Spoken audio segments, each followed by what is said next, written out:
Shabbat Shalom. So I have a question for you to start off with.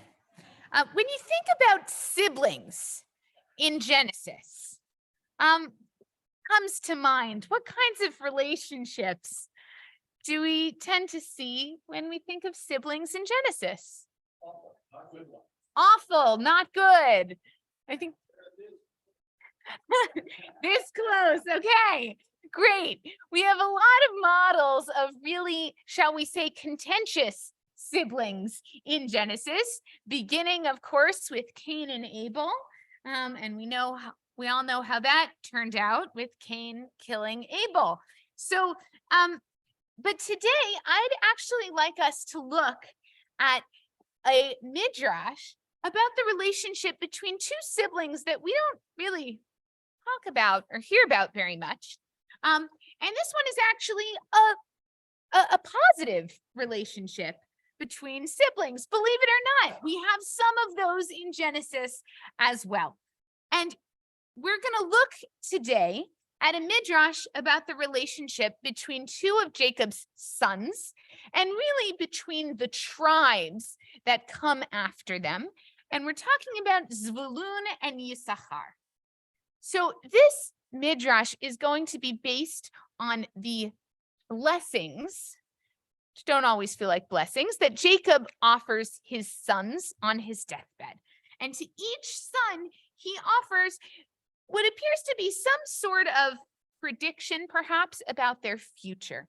And the one about Zvulun and Yisachar gives rise to some very interesting commentary. So I thought we could take a look at it. So, okay, I think we need to share, but does everyone have access to a source sheet? In the back, they don't have. Okay, thank you. Thank you very much. And we'll read everything out loud, so you're all good. So I'm going to start with the first text, which is from Jacob's blessing. It's Genesis 49, verses 13 to 15. Zvulun shall dwell by the seashore. He shall be a haven for ships, and his flank shall rest on Sidon. Yisachar is a strong-boned ass crouching among the sheepfolds. When he saw how good was security and how pleasant was the country, he bent his shoulder to the burden and became a toiling worker. So at face value, what is Jacob saying about the tribe of Zvulun and the tribe of Yisachar? Let's start with Zvulun. What is Zvulun going to do? How do they earn their living? How do they live? Great, maritime ships, they're merchants, okay? They live on the seashore. If you look at a map, you'll see they live by the seashore and they do a lot of trading. Okay, they're merchants. And what about Yisachar? What does that tribe do? Agriculture. Fabulous. They stay put. They work the land. They grow things. Okay. So that's essentially what this is saying about these two tribes. But of course, there's more. So we're going to take a look at what Rashi has to say about these two, and he's basing it on a midrash, I believe, from Tanhuma. So first of all, I'll just point one thing out.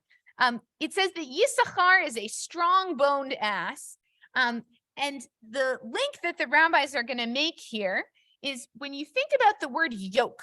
I'm curious in relation to Jewish context. Does yoke mean anything to people?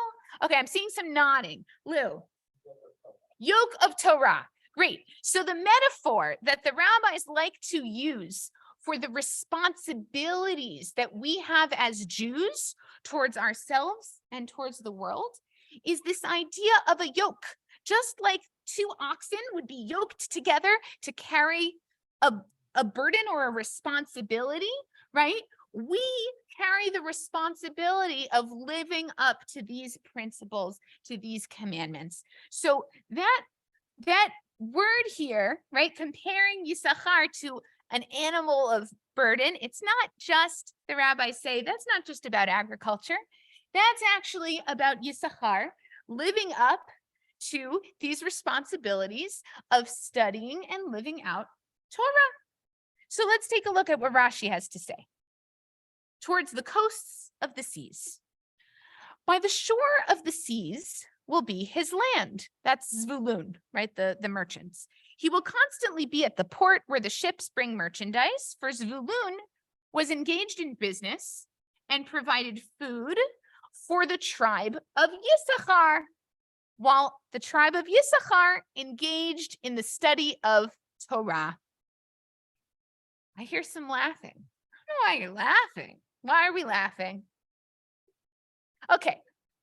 Terry says it's a stretch. Great. We can talk about that in a moment, but we're going to use this idea, this metaphor, we're going to see what we can get to it. Okay. So it is to this that Moses alluded. By the way, Moses also blesses the tribes.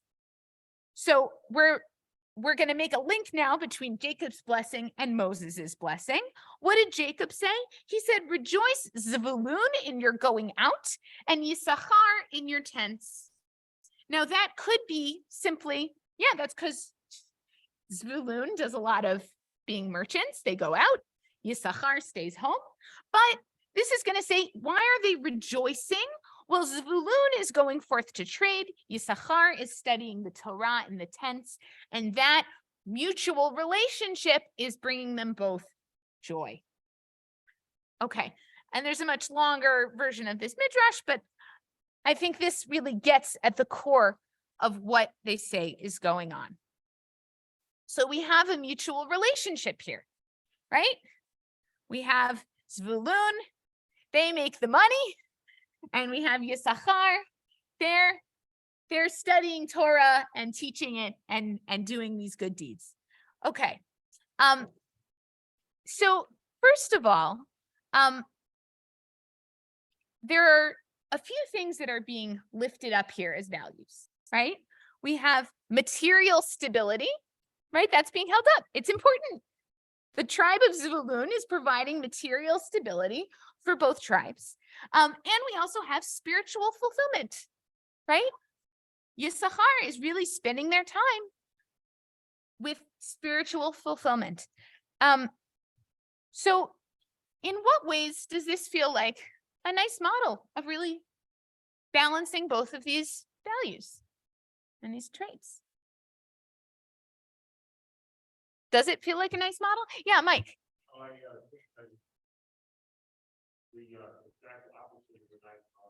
Great. So Mike has a problem with this. Fantastic. Great. Great. So this model has been held up in the ultra-Orthodox community for a long time, and we see it in Israel today. We see it in other places as well, that there are people who make the money, there are people who studied the Torah, and they kind of take this as permission, right, to have a community of people who only do the Torah part, right? That's kind of set aside, separate from everyone, and they say, oh, we can live off of taxes, we can live off of donations because we're doing something important. So in some ways, that is that's the dangerous side of what we're talking about, where maybe they're not even so in touch with what everyone else is doing. But I want to bring in another text that I think allows us to think about this midrash, maybe another facet of this midrash. Let's turn our page. We're going to take a look at the top at a statement from Pirkei Avot from Rabbi Elazar ben Azariah. Rabbi Elazar ben Azariah says, if there is no Torah, there is no worldly occupation. If there is no worldly occupation, there is no Torah. And by the way, that's an interpretation. By worldly occupation, it means derech eretz, which is also understood to be kind of appropriate ways of behaving. If there is no wisdom, there is no fear. If there is no fear, there is no wisdom. If there is no understanding, there is no knowledge. If there is no knowledge, there is no understanding. And the last one, if there is no flour, there is no Torah. And if there is no Torah, there is no flour. So we have a bunch of traits here. And she says, you can't have one without the other, right? They just don't stand alone. If you have knowledge with no understanding, then it's not so helpful, right? It's not really grounded knowledge that's going to take you anywhere. And in the same way, if we don't have actual physical sustenance, we can't have any kind of meaningful understanding of Torah, and vice versa. So I'm curious, looking at this selection from Elazar ben Azariah, do these characteristics need to be found in every person? Or are they something that we can complement each other with as part of a community? What do we think? Is this a prescription for what every person needs to have or not? Yeah, Barbara. I was going to say yes, and that you can have some people who are strong inside the other, but that everybody should have some of both, where there's a Right. So Barbara says yes, and we don't all have to be excellent at everything, but maybe we have to have some degree of these things, and maybe also a valuing of them in others, right? Okay, other thoughts? Yeah, Rachel.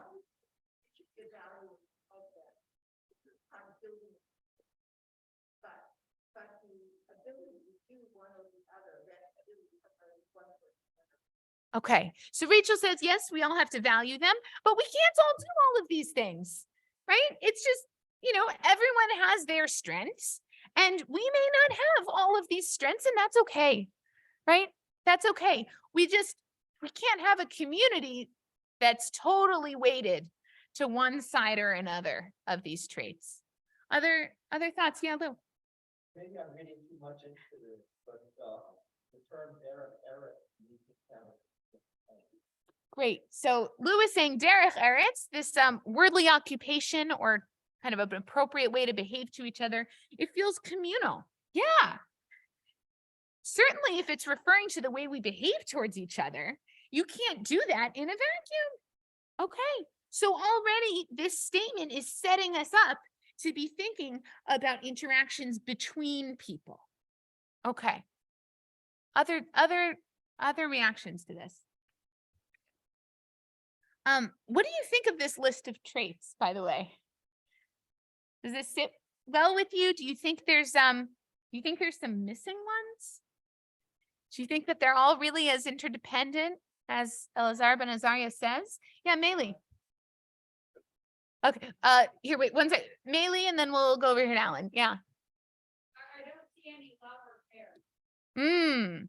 Love or care. There's no chesed here. Yeah, that's interesting. Okay, so we're missing something. We have a lot of maybe intellectual knowledge. Maybe we have a lot of stuff about our relationships that relate to our relationships with God. Not a lot of caring, which especially if we're thinking about interactions in a community, that might feel like it's missing. Great. Alan. No, that was me. Oh, Jeremiah. The last phrase comes straight out of the book of God. Farming, you've got wheat. It only disappears if no Torah is slaughtered. Great. So Jeremiah is actually reminding us of some of the curses in the Torah that seem to say that that agricultural success is dependent on our following the rules of Torah. That's maybe a different way of looking at this relationship between flour and Torah, right? It's maybe holding it over your heads a little bit as a threat. Whereas here it seems to be presented as something that we need to cultivate both of, right? It's a very different perspective on it, on a similar idea. Yeah. Other reactions to that?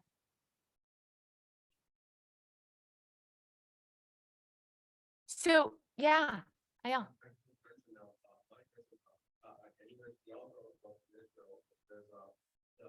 old style watership in Israel. Their motto was Great. And work, and they eat, and some of them still do eat. That you have, a person has to in themselves, in purposeful. Right. And it's kind of military service, but they felt that they shouldn't do all 3 years of military service, but they should do half of it military service and the other half. Right. So Ayala is bringing up the motto of a more modern Orthodox group within Israel, Torah ve'avodah, that they actually bring together both Torah learning and also service to the country, as modeled by folks who might spend a year in yeshiva and 2 years in the army, for example, that actually this value of holding them both together, right, of security and learning, that can be within the same people, not something that is totally split off. Okay. And I'll point out, we're talking about being in a community where these different activities are complementing each other, right?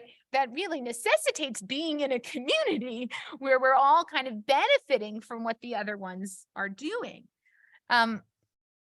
So I think in some ways, juxtaposing these two texts, right? This story about Zvulun and Yisachar with this line from Pirkei Avot begs the question, what about us? Are there particular traits that we think we should all be cultivating? And in what ways do we feel comfortable specializing?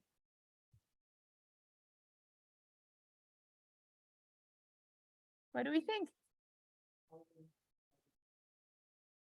Great. So Harman says tolerance, really.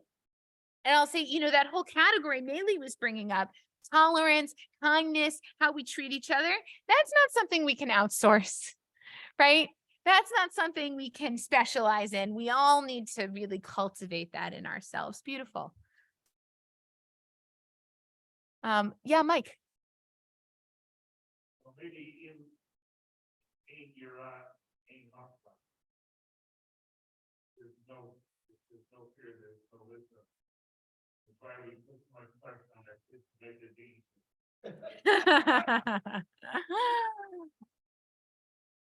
So Mike says we put a lot of pressure on our kids to make the dean's list. Okay. Fear and wisdom. Great. Yeah, Elizabeth. As we grow older, there are changes in us. For example, when we're younger and we work, we don't have as much time to study. But when we retire, then we can do more study. Fabulous. Spoken like a retiree. Elizabeth says we even balance these things differently at different points of our lives. Absolutely. So it's not just a question of how we all relate to each other around this, but it's also maybe about how we balance at different points of our lives. We have different priorities, right?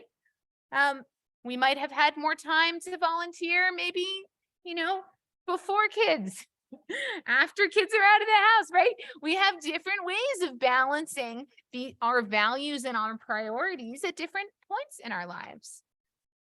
Other thoughts about that? Yeah, Meili. I think the related balance that each of us is individual with different skills and abilities and personalities. And while we might each have all of these things, we're stronger in Beautiful. some ways than others. So that's also a balance. Great. So I think Meili's helping offer a nice perspective that we know that we are all different people.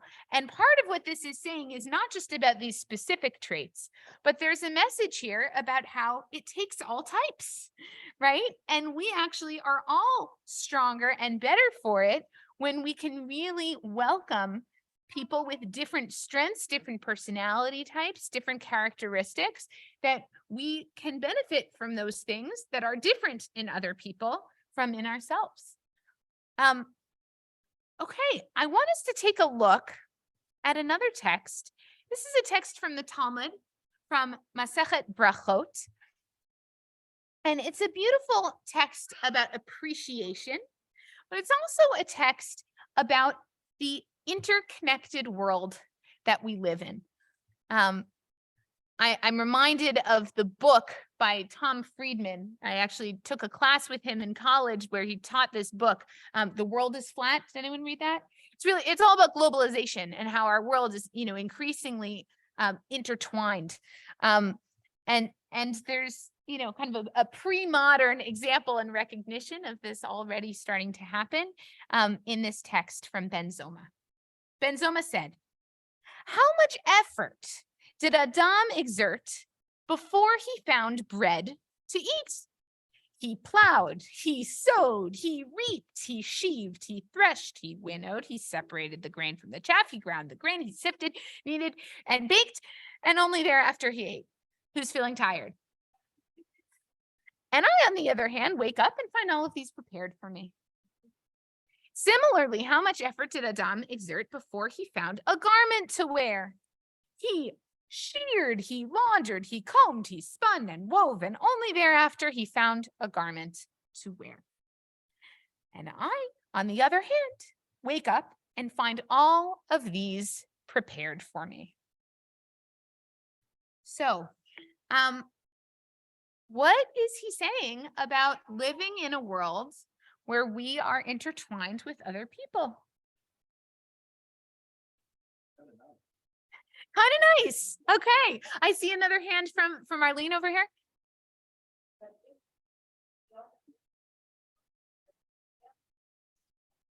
Great. We have differentiated functions. We come together to support our community, and that's true in a very concrete physical way, right? Preparing the bread, preparing the clothes, and it's also true in spiritual, emotional ways as well. Great. Yeah, Naomi.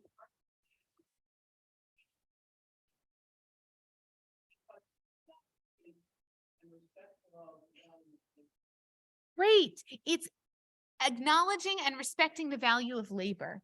And I want to point out that the Midrashim about Zvulun and Yisachar are really suggesting that Zvulun, who is doing the labor, is actually in some ways getting the benefits from the study and learning and teaching that Yisachar is doing, right? That they're not each doing these things in a vacuum, that they are supporting each other, that there's some sort of mutual sense of satisfaction that comes out of that. Absolutely. Yeah, Mark.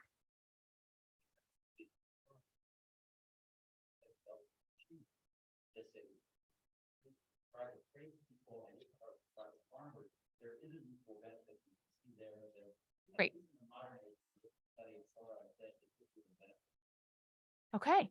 So you're saying agriculturalists and merchants also benefit each other, right? We all need each other, right? And actually you can see it pretty concretely in this line from Ben Zoma. Yeah.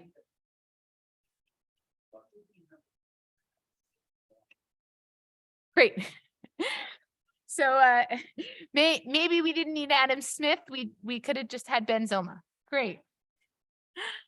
Other comments there. Yeah, David and then Millie. Yeah. Just going to say, when I thought Benzomo would say explicitly and trade unions implicitly, but the third part, where do you get the things to work on? It doesn't just appear, right? So right. In our tradition, we think about divided. So we divide the raw materials. So we have to do something. It's up to us to as an industry, but it doesn't become. Right. So David's pointing out that this partnership. Great. Great. So David is pointing out that the partnership is not just between us and other people. There's also a partnership between us and God. And we might say between us and forces that are beyond our control, right? So we may have lots and lots of skills and insight, and there's only so much that we have to work with. Great. Millie. I'm not sure when we ask for that an inherently good thing. I think when someone wakes up and there is bread made, it is critical to be looking into who's doing the labor to make that bread. Great. So we may actually say, oh, who was doing that harvesting? Were they paid well, right? Were they given protections to make sure that they weren't likely to be injured, right? We might ask all sorts of questions about who is doing that work. We both are able to, and also there's a lot right? If we think about all the things that we use in our lives, that's going to be a lot of questions. So maybe in some ways, this is a call to pay attention to that, right? To all of the people that we are tied to and connected to who we don't know, and yet who we benefit from. Yeah, Judy.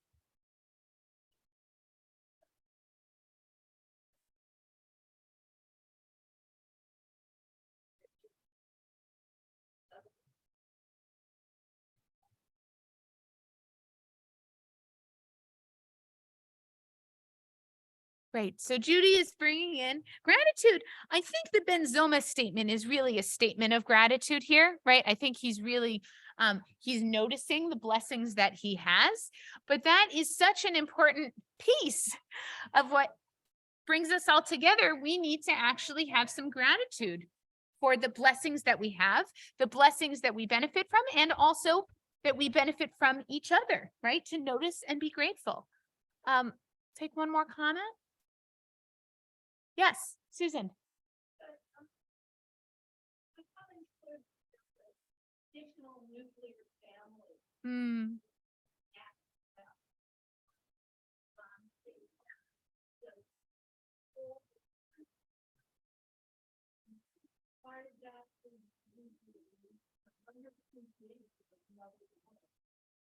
Right. So Susan's pointing out that in a traditional nuclear family, maybe especially with a stay-at-home parent, right? That parent's doing a lot of labor. And so that specialization is certainly something that can benefit families when it's what everyone is comfortable for and wants to do. But often there can be an underappreciation of the labor that's not paid, right? And we see that a lot in our society, and we see that a lot in families that do have two earners, right? That still sometimes when that labor isn't shared equally, or even when it is, that can lead to some challenges, right?